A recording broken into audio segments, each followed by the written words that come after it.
de la sangre y todos sus componentes, tanto como los glóbulos rojos, los blancos, las proteínas que están en el plasma. Y pues bueno, vamos a comenzar con la anemia. Como sabemos, los glóbulos rojos necesitan de hemoglobina, que es una proteína muy rica en hierro, para poder transportar el oxígeno por todo nuestro cuerpo. Si la concentración de la hemoglobina va a caer por debajo de lo normal, vamos a sufrir de anemia. Para esto quiero que recuerden que el riñón secreta una hormona que se llama eritropoyetina. Esta estimula la médula ósea para producir nuevos glóbulos rojos.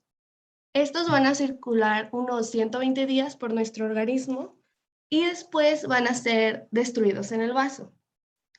Muchos de esos componentes se van a reciclar en nuestro organismo para producir nuevos glóbulos, por lo que si perdemos sangre, vamos a perder hierro.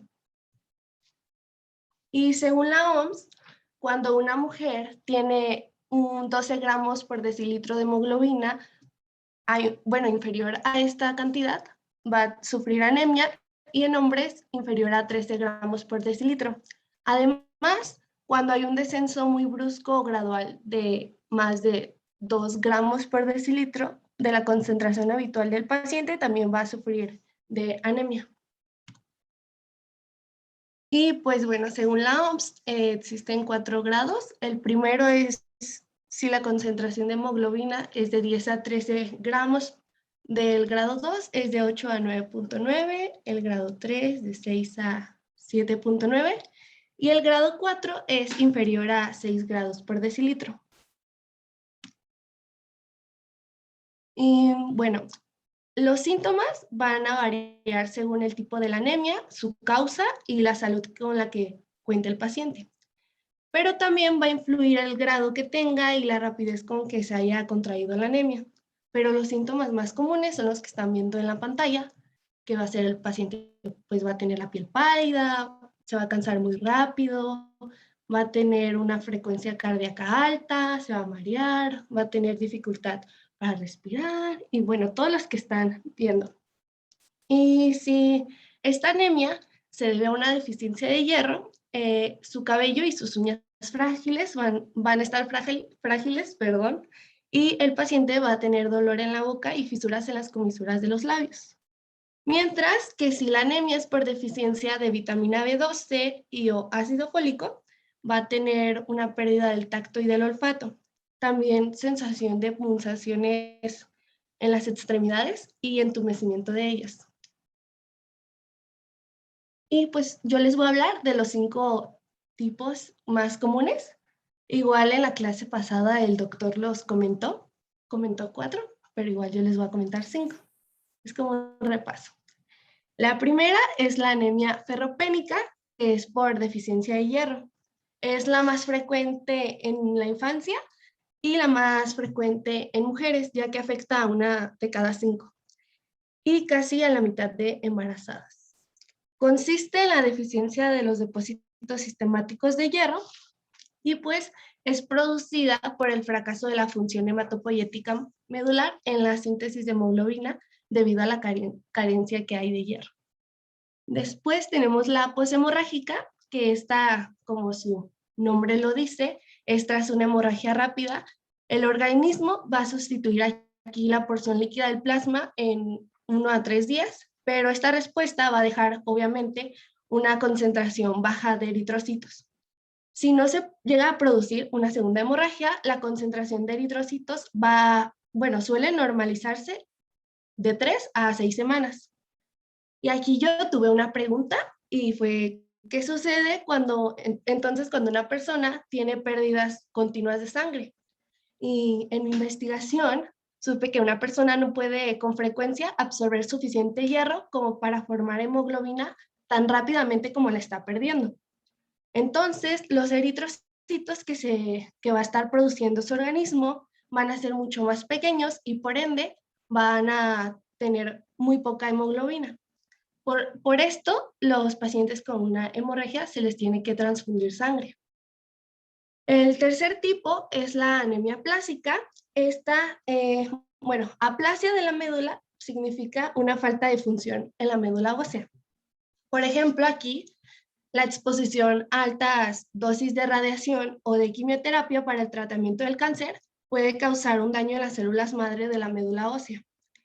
En trastornos autoinmunitarios, como es el lupus eritematoso, el sistema inmunitario va a empezar a atacar a las células malas y por ende no va a poder producir nuevas células buenas. El cuarto tipo es la anemia hemolítica. Esta es por diferentes anomalías de los eritrocitos. Muchas de estas van a ser hereditarias y hacen que las células sean muy frágiles, de manera que se van a romper fácilmente cuando quieran atravesar los capilares, en especial los del vaso. Aunque el número de eritrocitos que esté formando el organismo del paciente sea normal o incluso mayor a lo normal, la vida del eritrocito es tan corta que las células se destruyen más rápidamente de lo que se están formando. Y la megaloblástica, perdón, es que estoy un poco mala. Esta anemia se produce por la pérdida de vitamina B y o ácido fólico, y cualquiera de estos puede reducir la producción de eritrocitos en la médula. Como resultado, los eritrocitos van a comenzar a crecer demasiado rápido y van a tener formas muy extrañas y se van a denominar megaloblastos. Bien. Ahora vamos a pasar a cómo se diagnostica. Lo primero que tiene que hacer el médico, como ya sabemos, es realizar una historia clínica del paciente donde se le pregunte qué es lo que siente, si ha tenido alguna otra enfermedad, lo que está tomando, tanto de medicamentos como lo que está consumiendo de alimentos, y si consume alguna bebida alcohólica o fuma, y si sus familiares padecen de alguna enfermedad. Y después de esto se van a hacer análisis de sangre, donde se va a estar confirmando el diagnóstico y el médico va a intentar determinar la causa de la anemia. En el caso de la poshemorrágica, pues se va a hacer una transfusión sanguínea, como ya les había dicho. En la ferropénica se va a administrar un suplemento de la... Ay, Dios, es que no se cambió, ¿verdad? Pero ahí está. Ahora el tratamiento, perdón. En la anemia poshemorrágica se va a hacer una transfusión sanguínea, como ya les había dicho. En la ferropénica se va a administrar un suplemento de la forma ferrosa del hierro para que el organismo la absorba más fácilmente. En la plásica se va a tratar pues en sí la enfermedad que está causando la disfunción medular. Y en la megaloblástica se van a suministrar suplementos de ácido fólico y vitamina B12. Pero lo principal aquí del tratamiento de la anemia es dirigirlo de manera esencial a la causa que la está originando para así restaurar los niveles de hemoglobina a lo normal. Y pues bueno, ahora vamos a pasar a la leucemia. Este es el término que se va a usar para referirse a algunos tipos distintos de cáncer en la sangre, ¿ok? Se caracteriza por tener una proliferación clonal autónoma y superanormal de las células que dan origen al resto de las células normales que están en la sangre.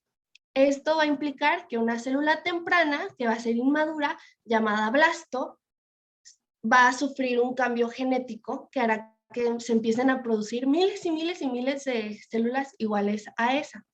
Esta producción anormal es desordenada porque las células anormales pues se van a estar multiplicando así como súper rápido y van a ocupar paulatinamente el espacio de la médula ósea normal. Y pues por lo mismo estos blastos, no sé si ya lo mencioné, pero no van a estar funcionando en el modo adecuado. Y bueno, para poder identificar estos, yo siempre digo que son como células bebés que no se alcanzaron a desarrollar y se quedaron chiquitas. Y pues bueno, ahora vamos con los síntomas.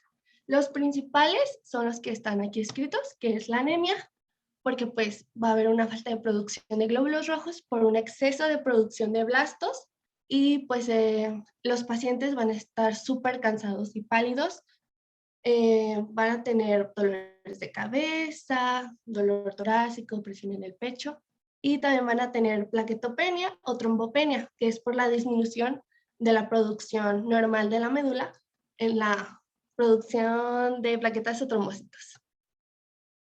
Y también va a haber una disminución de las defensas y el paciente puede caer en neutropenia, que es cuando no hay la suficiente cantidad de neutrófilos en la sangre.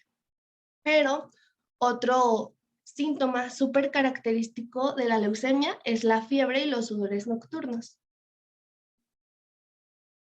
Y hay muchísimos tipos de leucemia, pero yo les voy a hablar de las 4 principales. Las leucemias se dividen en 2, las agudas, que son de la parte superior, y las crónicas de la parte inferior. Las agudas son de instauración súper rápida y la enfermedad se va a desarrollar en muy poco tiempo, mientras que las crónicas son de instauración gradual y paulatina y en muchos casos no se van a curar. Pero también estas se van a dividir en mieloblásticas y linfoblásticas. Primero, les voy a hablar de las leucemias tanto linfoblásticas agudas como la leucemia linfoblástica aguda y mieloblástica aguda. La célula original se va a formar aproximadamente 1 millón de millones más de copias de esa célula inmadura, y esto va a causar una disminución de la cantidad de nuevas células normales y van a comenzar a ser reemplazadas por estos blastos. Aquí los eritrocitos van a estar muy bajos, también las plaquetas y los neutrófilos, pero los leucocitos van a estar súper altos. Ahora voy a hablarles de la leucemia mieloide aguda. La cantidad de glóbulos rojos suele ser menor de lo normal, pero aún no le gana a las agudas, perdón.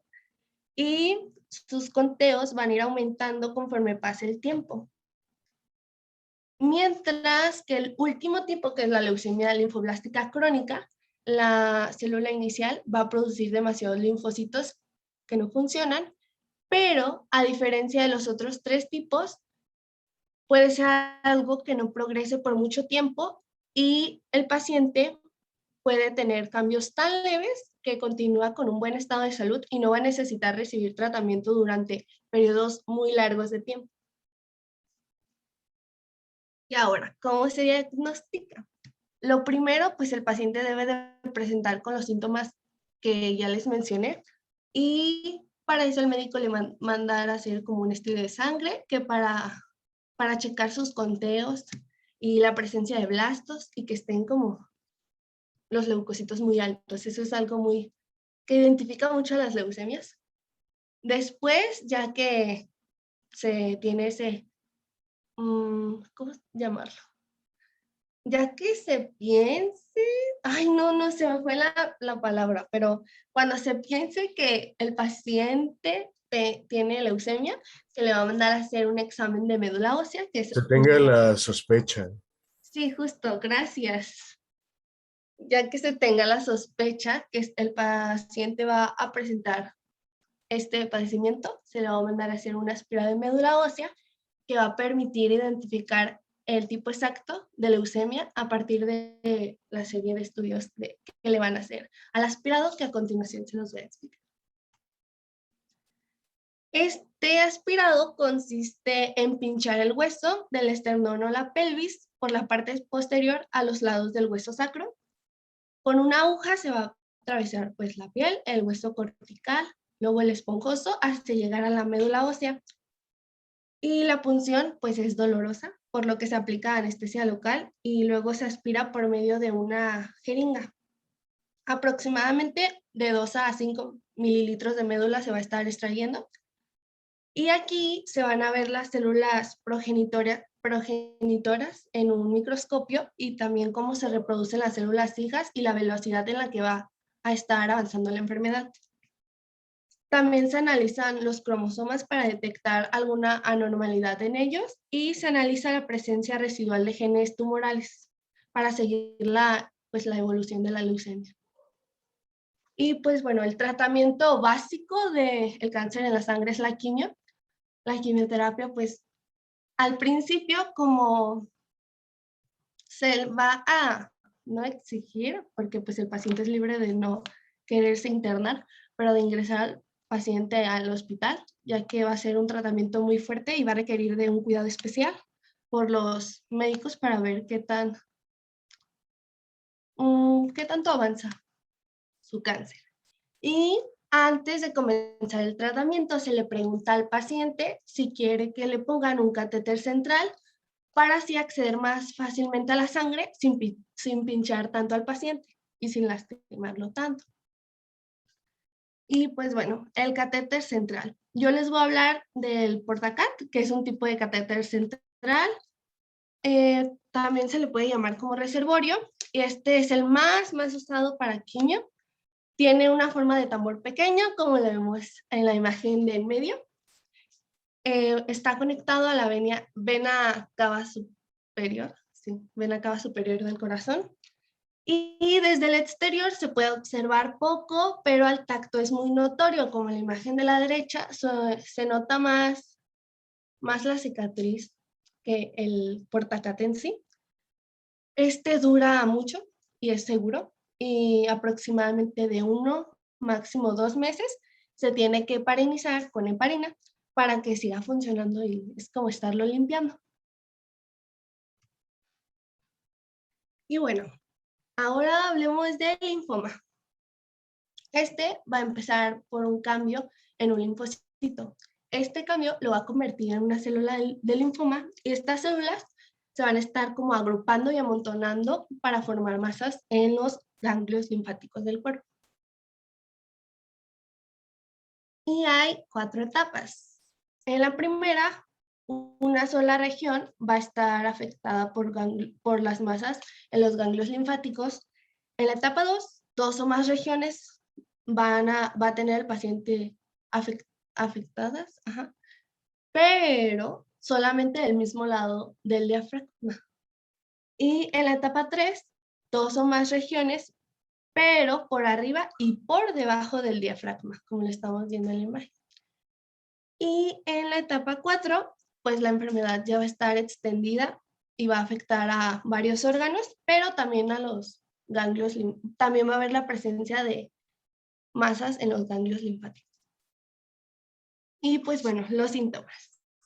El signo más común va a ser lo de los ganglios linfáticos inflamados, que estos pueden estar la mayor parte del tiempo en el cuello, en la parte superior del pecho, la axila, el abdomen o la ingle. Y suelen ser indoloros. Y pues los demás síntomas los acompañan, que es tos y dificultad para respirar, fiebre, sudoración nocturna, cansancio. Bueno, los que están viendo, para no leérselos. Y hay 2 tipos de linfoma. El linfoma de Hodgkin, que es el menos frecuente, porque, bueno, porque no entendí muy bien por qué es el menos frecuente. Doctor, ¿usted sabe por qué es el menos frecuente? Es que yo no recuerdo. Es que en realidad tiene que ver más con los extirpes celulares y con un diagnóstico histopatológico. A final de cuentas, un linfoma de Hodgkin, si se fijan inclusive en la diapositiva, tiene las características de ser mucho más rápido el aumento del tamaño de los ganglios linfáticos y por tanto tienden a poder hacer un análisis de las biopsias de ganglios antes inclusive de que pudiera transformarse en un linfoma. Es decir, inicialmente hay cambios conformacionales celulares, hay inflamación, hay acúmulo de ciertas citocinas inclusive, y eso nos está dando un indicio previo a que se forme el linfoma, ¿de acuerdo? En cambio, el linfoma no Hodgkin, que tiene una forma de aparecer mucho más lenta. Entonces los pacientes cuando ya se presentan con una sintomatología mucho más marcada, y con esto me refiero a mucho más persistente en tiempo, ¿de acuerdo? Y que entonces vienen a hacer análisis y análisis, porque de ser franco, y era uno de mis comentarios para el final, vamos, la sintomatología de los linfomas, si se fijan, es súper inespecífica, ¿no? O sea, tienen fiebre, tienen cansancio, tienen dolores articulares, tienen, por supuesto, inflamación de ganglios linfáticos, pero eso también se nos puede dar una infección viral, ¿cierto? Entonces, hay veces, muchas de las ocasiones hay personas que no se atienden porque piensan que solamente se refiere a algo viral y lo común sería pensar eso, pero debido a que continúa en las semanas, los meses y no hay mejoría y sigue habiendo inflamación de los ganglios, entonces es cuando la gente entiende, empieza, mejor dicho, a atenderse, a revisarse un tanto más a fondo y encuentran ya mediante las biopsias los diagnósticos de linfoma, ¿de acuerdo? Entonces, la gran diferencia, porque no es más común, es porque no se permite que llegue a tanto o realmente si llega a aparecer, realmente es, primero, geográficamente, no, epidemiológicamente es mejor término, epidemiológicamente no es común simplemente porque la población no tiene esta predisposición y segundo, por lo que ya antes les mencioné sobre los tiempos de diagnóstico. No sé si quedó claro y mi comentario ayudó un poco más a la exposición de Paloma. O hablé mucho otra vez, como siempre. No, Pues profe, quedó más claro. Súper, muy bien. Entonces, continúa Paloma y gracias por permitirme la intervención. muchas gracias. Y bueno, el linfoma de Hodgkin, como ya lo dije, es el menos frecuente. Se caracteriza por la presencia de una célula tumoral anómala que va a afectar con más frecuencia a personas jóvenes y la mayor parte del tiempo se ve afectado el cuello y la parte anterior del pecho. El linfoma no Hodgkin hay más de 30 subtipos diferentes y se encuadran a dos grandes grupos según la velocidad en que va creciendo el tumor. La primera es de progresión lenta, que se va a llamar índole o de bajo grado, y la segunda es de progresión rápida, que se llama agresivo o de alto grado. Y el 80% de estos pacientes tienen inmunofenotipo B y los demás de células T. Ay, yo no le pude cambiar. Ah, ya. Y para su diagnóstico, los médicos tienen que hacer una biopsia que consiste en extraer el ganglio afectado para luego examinarlo al microscopio. El cirujano puede sacar todo o solamente una parte y un patólogo va a examinar el ganglio, pues como ya lo dije, en el microscopio. Y esto se hace introduciendo una aguja directamente en la masa acumulada. Y para el tratamiento, alrededor de un 75% de los pacientes se logra curar y la tasa va a aumentar en jóvenes a más del 90%. Y pues se trata con quimio, que son fármacos que van a poder destruir las células tumorales, interfiriendo en su capacidad tanto de dividirse y de reproducirse. Y también la radioterapia, que aquí van a ser como de alta energía para destruir las células tumorales. Y se puede tener de tratamiento la quimio y la radio como complemento. Y por último, les voy a hablar sobre el mieloma múltiple. Este es la segunda neoplasia hematológica en orden de frecuencia. Consiste en una proliferación de las células plasmáticas encargadas de producir los anticuerpos que defienden al organismo de infecciones y sustancias extrañas. Y pues esta presencia son células plasmáticas monoclonales que van a causar en el cuerpo alteraciones de forma como anemia, insuficiencia renal, hipercalcemia y lesiones óseas. Y pues los síntomas de un 60 a un 80% de los pacientes en el momento en que se les diagnosticó manifestaban dolor en los huesos a causa de lesiones osteolíticas.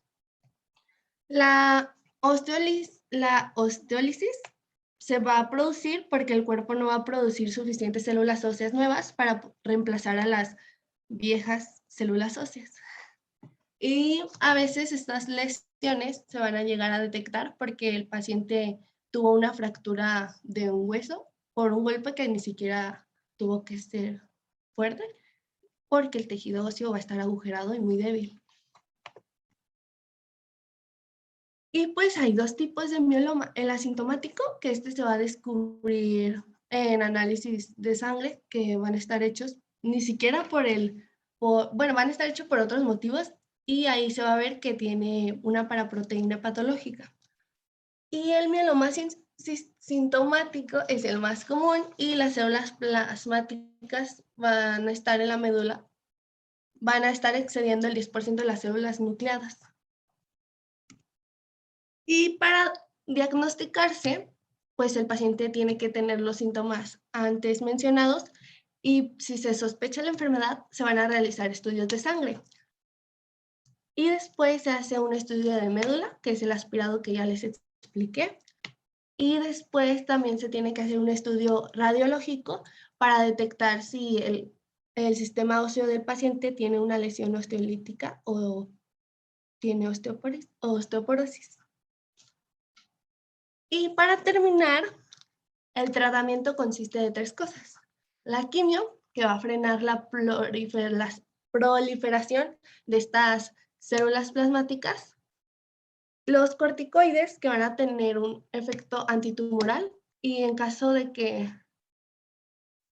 van a actuar como inmunosupresores si hay como una alteración de la inmunidad del paciente, bueno, su organismo, en caso de que esté siendo como, ¿cómo se dice? Esté teniendo una inmunidad ante el tratamiento, va a ser como un complemento. Y la radioterapia va a ser eficaz también para controlar el dolor, porque pues, como sabemos, el mieloma va a afectar a los huesos y la radio va a estar como tratando de acabar las células malignas que están en ellos y también va a impedir que el tumor se esté extendiendo. Y esta es mi bibliografía consultada y espero y no haya tenido dudas. Y si tienen dudas, pues se las investigo y se las digo y listo. Muchas gracias por su atención. Súper, muchas gracias, Paloma, por la complementación extra de este último tema que teníamos pendiente y que afortunadamente se pudo llevar a cabo de muy buena forma, ¿de acuerdo? Entonces, bueno, veo algunos aplausos para ti, entonces, enhorabuena, significa que ha gustado, pero, pues bueno, ya saben, la dinámica hoy no será distinta. ¿Alguien que quiera decirle algún feedback a Paloma, por favor? Aparte de los feedbacks gráficos que evidentemente son bastante padres con los aplausos y demás, por favor. Ahora sí es el último, so deberían de tener un tanto más de feedbacks o pueden ser positivos sin problema para la última expositora ahora sí de este curso. Pues a mí me gustó, fue claro, conciso, y pues estuvo bien, estuvo excelente, no digo bien, excelente. Y estuvo excelente con respecto a la forma o el fondo, o las dos. Creo que las dos, porque no fue, la información no fue saturada, era muy gráfica, era llamativa y mantenía la concentración y lo que se decía lo complementaba bastante bien y a pesar de que había como huequitos de información, fue complementado por usted. Entonces, entre eso estuvo muy bien. Súper. ¿Alguien que tenga algún feedback de forma que se haya dado cuenta que le faltó algo? Porque sí le faltó solo una cosa. De hecho, en la diapositiva 1, by the way. A lo mejor alguien vio más aparte de mí, pues, pero el que yo vi estaba en la diapositiva 1. Paloma, ¿quieres poner la diapositiva 1, por favor?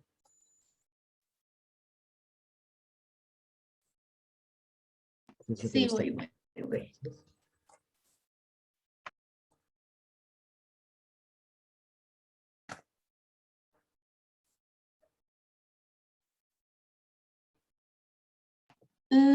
¿La portada? Ajá, Ok, listo, creo que ya la ven. súper. ¿Qué le faltó en su portada?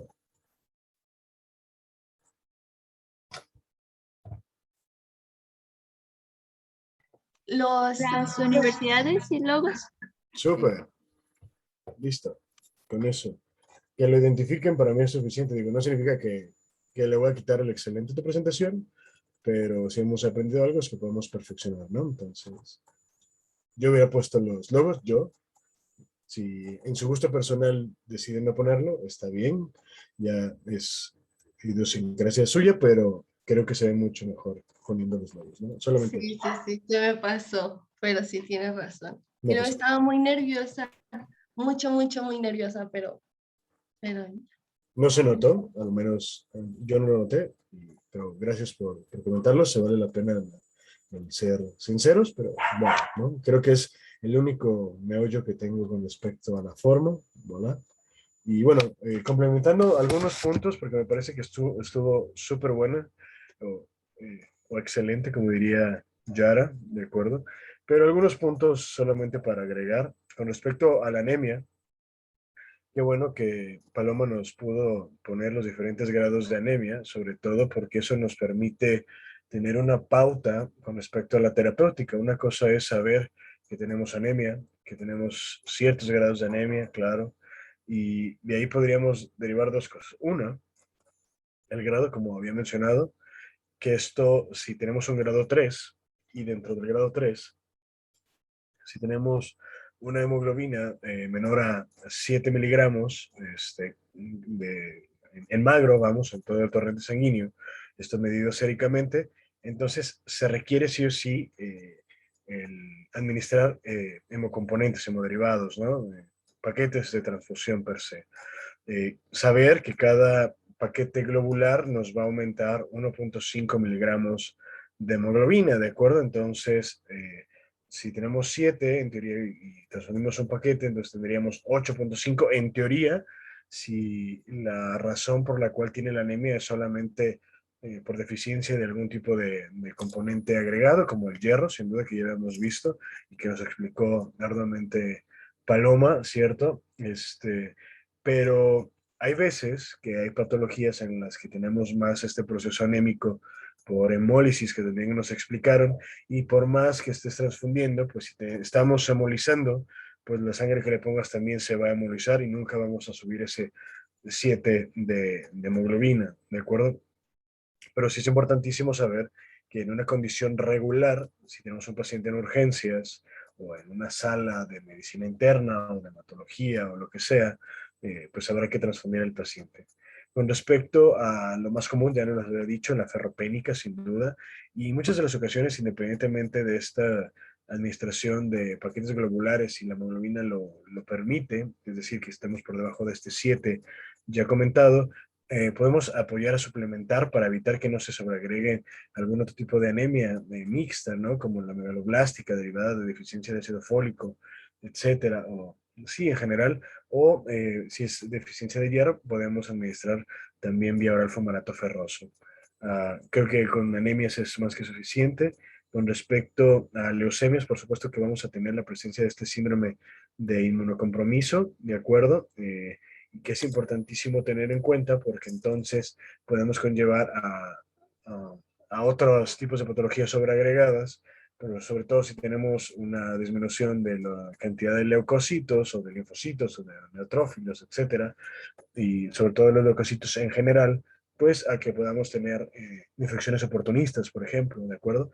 Y que esto agrave el estado del paciente y no solamente estemos tratando el proceso leucémico, sino, y la agudización del mismo, sino también, insisto, algún proceso infeccioso, ¿no? Y si se fijan, aquí hay cosas muy interesantes, ¿no? Porque la hematología, justo como les decía la clase pasada, tiene que ver con un montón de otras especialidades, con la hematología misma, por supuesto, con urgencias, tiene que ver con infectología, ahorita que hablamos de infecciones sobreagregadas, como tal, urgencias, ya lo había mencionado, y siempre al menos me gusta relacionarlo con lo que yo soy y lo que estoy estudiando actualmente. Y también nos hablaba Paloma sobre los catéteres venosos centrales, ¿cierto?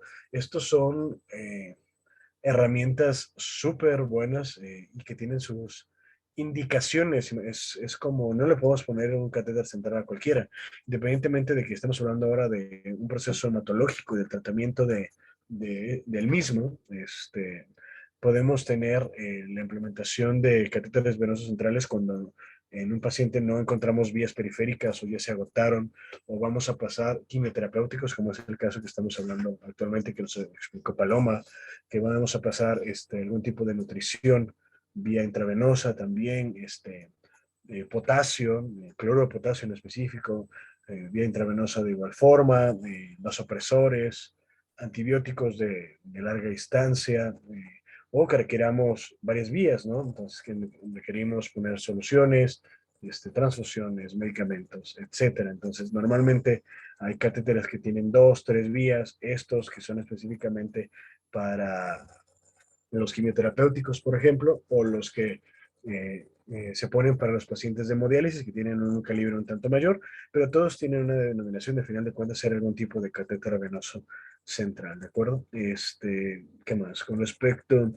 al linfoma, ya habíamos visto que se requiere sí o sí que exista un aumento en el tamaño, pues sí, en el tamaño de los ganglios per se, y bien lo apuntó Paloma, el hecho de que a veces no es tan sencillo el poder diagnosticar este tipo de enfermedades, sobre todo porque tenemos cadenas ganglionares, como ustedes lo sabrán, en un montón de lados, ¿no? Y algunas son más superficiales, sí, pero por ejemplo cadenas ganglionares abdominales que no son tan fáciles de observar, ¿no? Y por eso es que se complementa el diagnóstico con la parte histopatológica, ¿de acuerdo? Para poder determinar el estirpe, ya sea del linfoma no Hodgkin o Hodgkin, y en el no Hodgkin, pues todas las subvariedades habidas y por haber, ¿de acuerdo? Más de 30 que debe de haber. Y aunado a eso, también una tomografía computarizada, sobre todo para observar que no haya una afectación a otros niveles, o insisto, la tomografía también nos ayuda no solamente al diagnóstico, sino también a la evolución de la enfermedad. Muchas de las ocasiones estamos dando algún tratamiento en el cual inicialmente vimos alguna cadena ganglionar aumentada, ¿cierto? Habrá que medirla, y esto es bien interesante, y se los cuento porque ahora que estoy este mes rotando en Rayos X, nos enseñan súper bien a hacer lo de la interpretación tomográfica, y hemos tenido pacientes precisamente con linfomas, ¿de acuerdo? Entonces, para poder ver la evolución per se de la enfermedad de un linfoma, se requiere también del radiólogo, sí o sí, y eso está bien interesante y bien chido, porque tienen que medir cierta cantidad de milímetros, no más de 5 milímetros aproximadamente, por ejemplo, para pensar que pudiera tener cierto grado de actividad la enfermedad, o por otro lado, que el tratamiento está siendo efectivo, ¿de acuerdo? Que no haya un aumento de tamaño, en cantidades, etcétera, y todo eso lo ve el médico radiólogo, lo cual está muy genial. Al menos a mí me lo parece. Si a alguno les gusta la radiología, pues hoy tenemos un comentario extra para hacer más grande su pasión por la radiología, ¿no? Y las tomografías están súper chidas, en fin. Con respecto al mieloma múltiple, ya casi por terminar, si vimos que tiene que ver mucho con el sistema inmunológico y la producción poli o monoclonal, evidentemente se sabe o se ha descrito que algunas de las características importantes para tener una predisposición al mismo es haber presentado en el previo a priori una infección de tipo viral, y por eso tiene todo el sentido del mundo que muchas de las ocasiones en este tipo de enfermedades pensemos que inicialmente se trataba solo de algún tipo de infección por microorganismo viral, vamos, ¿no? Y en esencia a lo mejor así fue, ¿no? Pero dado la predisposición genética sumada, pudimos tener estos cambios conformacionales a nivel hematopoyético, y tener entonces estos cambios que son disruptivos y que son anormales, vamos, hasta poder llegar a tener la presencia de un mieloma múltiple, donde atacan estas extirpes o líneas celulares de la hematopoiesis. Por eso es que para evitar que se siga produciendo esto, habrá que suprimir el sistema inmunológico, y por eso es que nos hablaba Paloma de la utilización de los corticoides como tal. Y finalmente, si aquí tenemos dos situaciones, ¿no? Una, que estos ataques del propio organismo a la celularidad no solamente varias a la situación hematológica, sino también de manera secundaria si sabemos que en el hueso es donde se produce o es uno de los órganos hematopoyéticos por excelencia, pues evidentemente también habrá afectación directamente a hueso, lo que habrá disminución de la calcificación y de la salud ósea o de la hemostasis ósea como tal. Y recuerdo que en algún punto de este curso hablamos sobre metabolismo óseo, ¿cierto? Y les explicaba que para poder hacer el diagnóstico, creo que solamente sería como para recordar y complementar esta presentación, pues se requiere de una radiografía, sí, pero también de poder observar si esta osteopenia o osteoporosis se encuentra, pero mediante la utilización de una densitometría mineral ósea mediante DEXA, así se llama, ¿no? En fin, el último comentario que me gustaría hacer con respecto a la presentación, y no sé si alguno de ustedes habrá leído, habrá escuchado, habrá conocido a alguien, y si no, pues acaban de conocer a alguien, bueno, no me acaban de conocer, pero sí saben la información de primera fuente, que existe líneas de investigación que tienen que ver específicamente con la nanotecnología. Y me gustaría hablar un poco de eso, sobre todo con estos temas de hematología, porque sabemos que muchas de las enfermedades de esta especialidad a veces no tienen cura, ¿no? O tarda en llegar la remisión de la enfermedad, ¿cierto?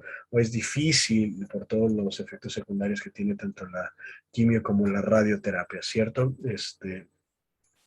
Y con respecto a esto, quiero contarles pues que en el doctorado hay una materia que nos dieron que se llama nanotecnología y terapéutica. Está súper cool. Inclusive hay doctorado sobre eso.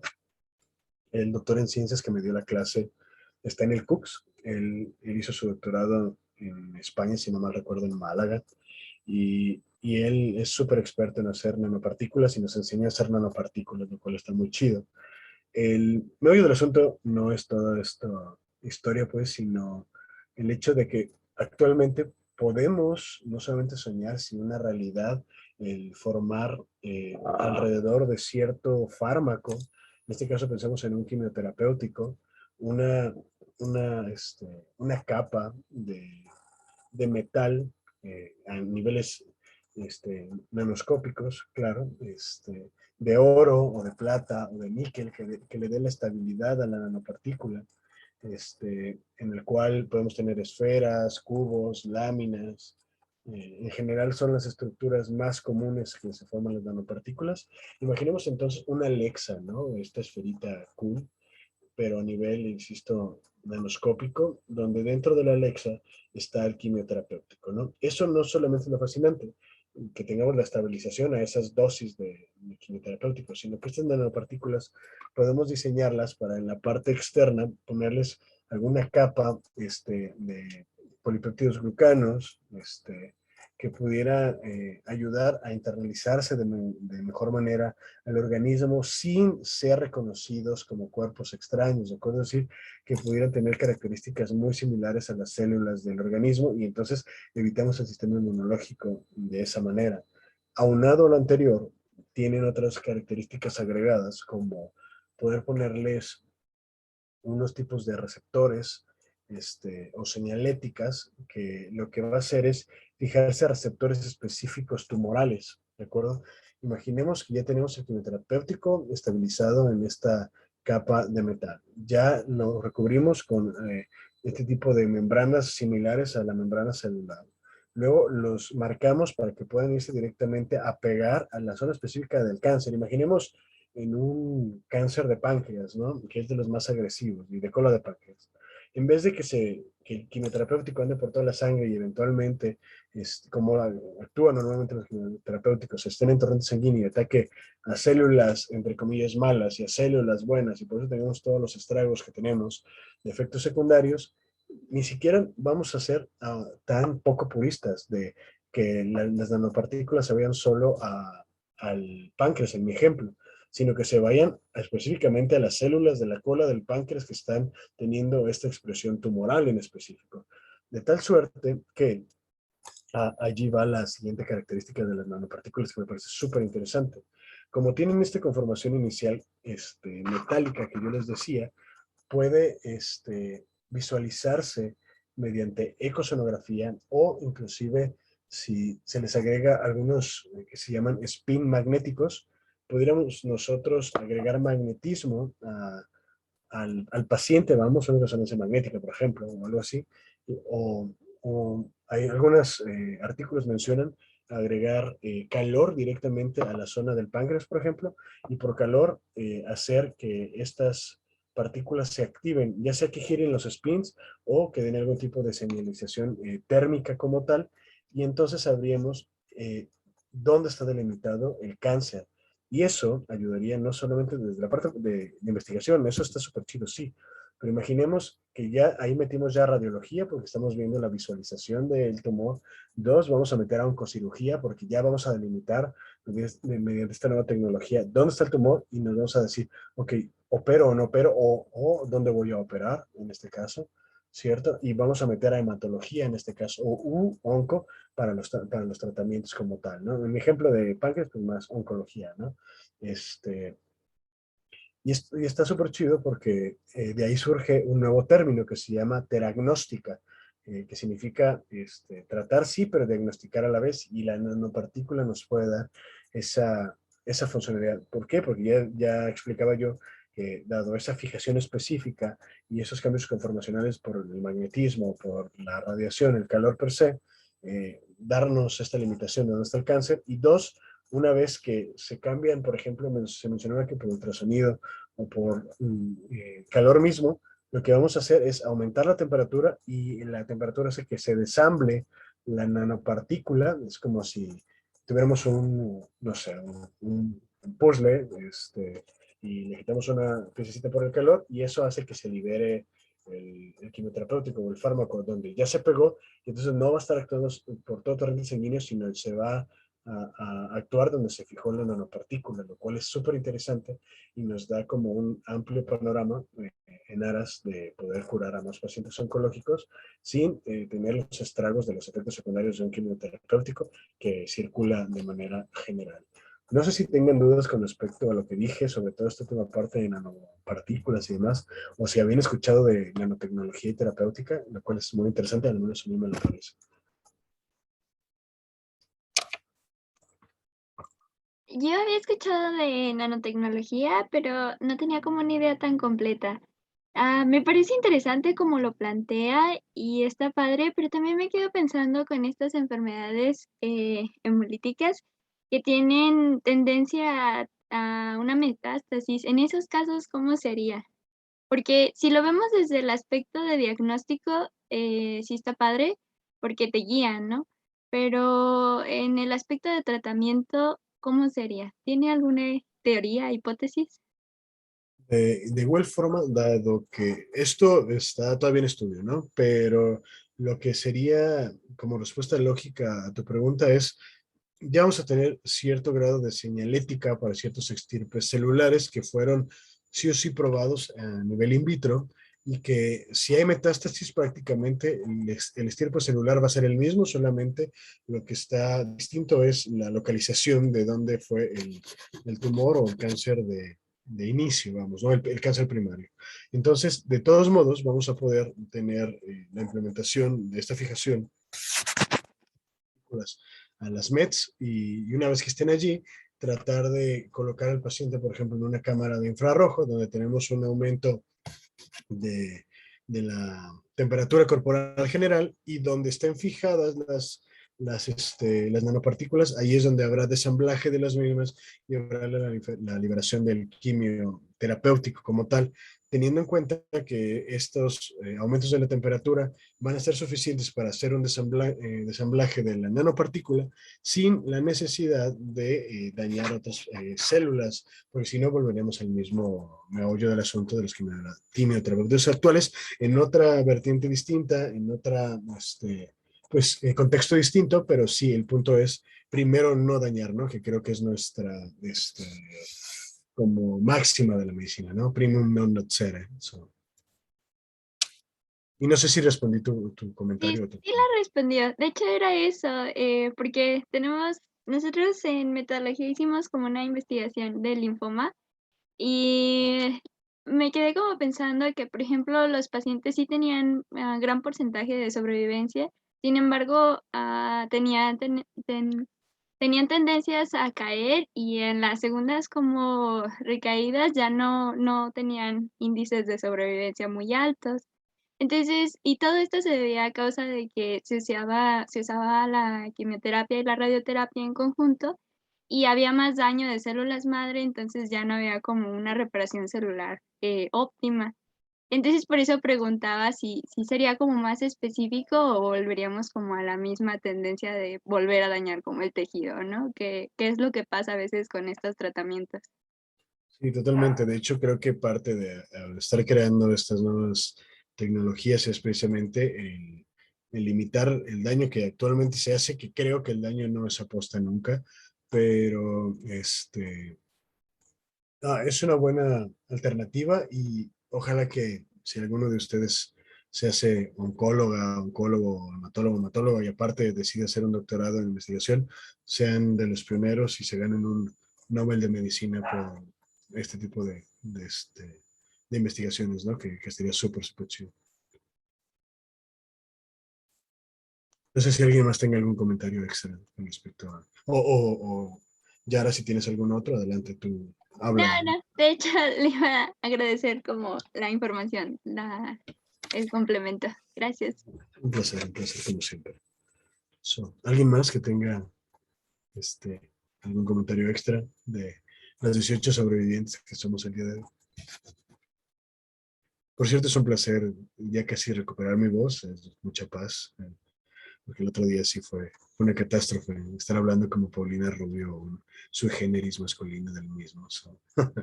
Divertido. Si no hay comentarios extras, gracias por entonces estar acá y agradecidos con Paloma. Me gustó bastante tu presentación, insisto. Gracias por darte el tiempo de presentar aunque tú ya habías presentado y sobre todo tomar el reto, ¿no? Eso me parece fundamental. Creo que entonces ya nada más nos queda hacerlo de